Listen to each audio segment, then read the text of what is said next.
কবি সুকান্ত ভট্টাচার্যের লেখা কবিতা রবীন্দ্রনাথের প্রতি। এখনো আমার মনে তোমার উজ্জ্বল উপস্থিতি।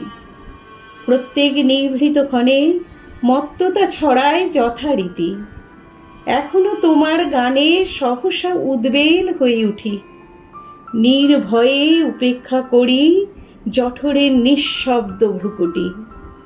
এখনো প্রাণের স্তরে স্তরে তোমার দানের মাটি সোনার ফসল তুলে ধরে। এখনো স্বগত ভাবাবেগে মনের গভীর অন্ধকারে তোমার সৃষ্টিরা থাকে জেগে। তবুও ক্ষুদিত দিন ক্রমশ সাম্রাজ্য গড়ে তোলে। গোপনে লাঞ্ছিত হই হানাদারি মৃত্যুর কবলে। যদিও রক্তাক্ত দিন তবু দৃপ্ত তোমার সৃষ্টিকে এখনো প্রতিষ্ঠা করি আমার মনের দিকে দিকে।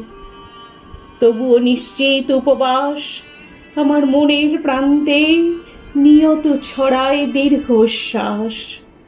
আমি এক দুর্ভিক্ষের কবি, প্রত্যহ দুঃস্বপ্ন দেখি মৃত্যুর সুস্পষ্ট প্রতিচ্ছবি। আমার বসন্ত কাটে খাদ্যের সারিতে প্রতীক্ষায়।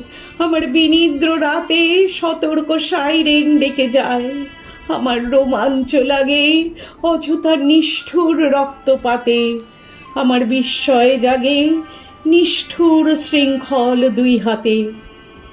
তাই আজ আমারও বিশ্বাস শান্তির ললিত বাণী শোনাইবে ব্যর্থ পরিহাস। তাই আমি চেয়ে দেখি প্রতিজ্ঞা প্রস্তুত ঘরে ঘরে, দানবের সাথে আজ সংগ্রামের তরে।